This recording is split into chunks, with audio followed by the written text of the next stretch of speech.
Bonjour à tous. La valeur et la certitude de ce que vous allez posséder sont déterminées par ce que vous êtes prêt à perdre ou prête à perdre.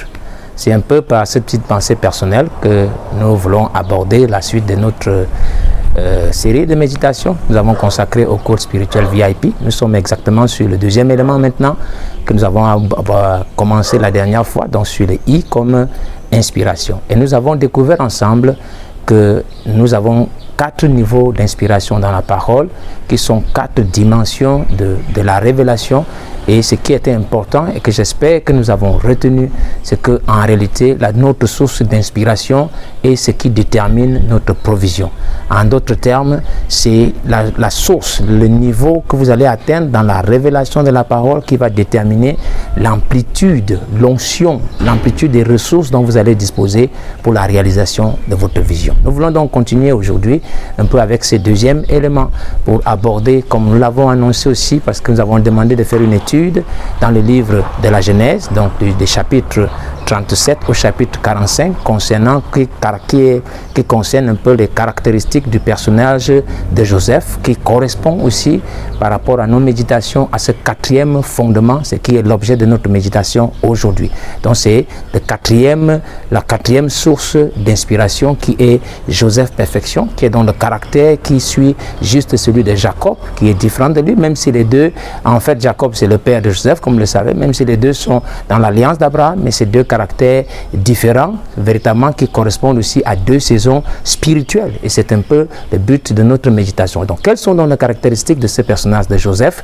Nous voyons déjà, d'abord par rapport à ce que nous avons dans les livres, qu'il était le 11e fils, en fait, de Jacob. Et en tant que 11e fils, il est donc né sous le nombre 11. Et le nombre 11 a une portée spirituelle et prophétique très importante, parce que ça correspond, en fait, aux ouvriers dans le Nouveau Testament de la 11e heure. Ça correspond à la 11e maison du siècle de la seconde venue du Seigneur, ce qui correspond donc au temps de la fin. Donc c'est une onction en fait qui doit être dans les membres de l'épouse en ce temps dans lequel nous sommes. Donc c'est quelque chose de très important et c'est cette onction qui va introduire en réalité le millénium sur la terre. Donc ça c'est un premier point important à noter. Le deuxième, c'est que Joseph, en fait, comme son nom l'indique, parce qu'il s'appelait de par son nom qu'il ajoute, ça veut dire c'est le fils de la prospérité. Donc tout ce qu'il touchait prospérait, que ce soit la maison de Potiphar, la prison, l'Égypte, et donc si cette onction est forcément sur la terre, vous comprenez pourquoi le millénium obligatoirement doit être introduit. Et nous avons vu aussi que ce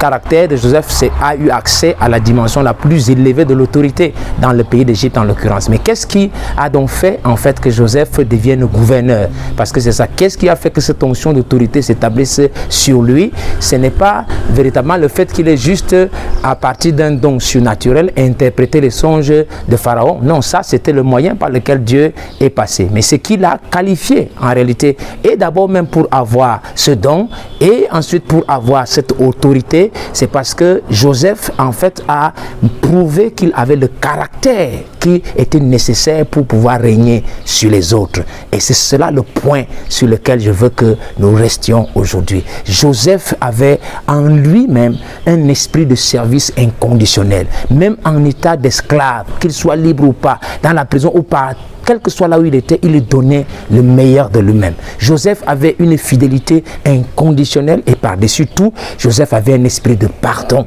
un amour fraternel inconditionnel. C'est ce qui l'a qualifié.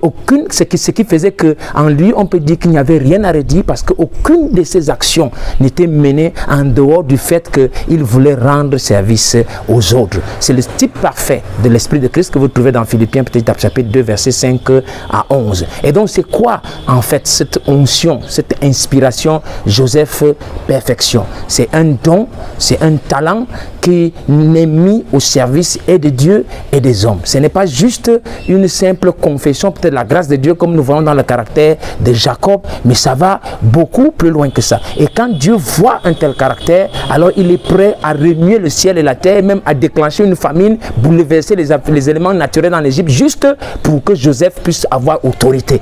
C'est un peu cela qui est la chose, je crois, qui devrait attirer notre attention. C'est cette onction, en fait, de Joseph Perfection qui a caractérisé le ministère prophétique de William Marion Branham, et c'est ce qui lui a donné ce ministère qui est comparable à aucun autre en dehors du Seigneur Jésus-Christ lui-même. C'est grâce à cette onction qu'il a pu avoir accès au mystère de Dieu, et que la révélation des 7 sceaux d'Apocalypse lui a été donnée, qui dévoile le mystère de Dieu au monde. Un peu comme vous voyez dans Joseph, dont le nom, quand il a été intronisé, s'appelait Tsapnat Paneah, ça veut dire le révélateur des secrets. Donc cette chose-là, ces mystères ont été donnés à ces ministères à cause de cette onction. C'est grâce à cette onction, donc justement aussi, qu'il a libéré un message pour le monde aujourd'hui, qui est, comme aussi en ces temps de Joseph, le soutien de la vie pour l'épouse aujourd'hui. Et au travers de ces messages, donc, nous pourrons avoir la possibilité de vaincre le monde et d'avoir suffisamment d'onction pour nous enlever de cette terre. J'espère que nous comprenons en réalité de quoi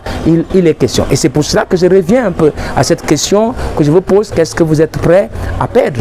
Parce que c'est cela qui va en réalité déterminer et ce que vous allez obtenir par la suite. Est-ce que vous êtes prêt à perdre?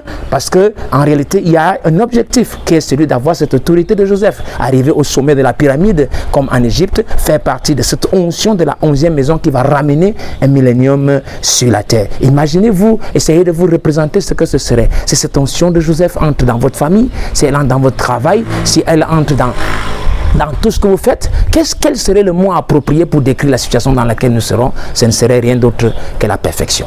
Donc, pensez-y. Nous nous retrouverons pour terminer sur ce point sur l'inspiration la prochaine fois. Et je vais vous inviter à méditer et à déguster le merveilleux livre de Job. Et je pense que c'est lui qui fera l'objet de notre prochaine méditation. Entre-temps, je vais vous souhaiter bon appétit et que le Seigneur vous bénisse richement.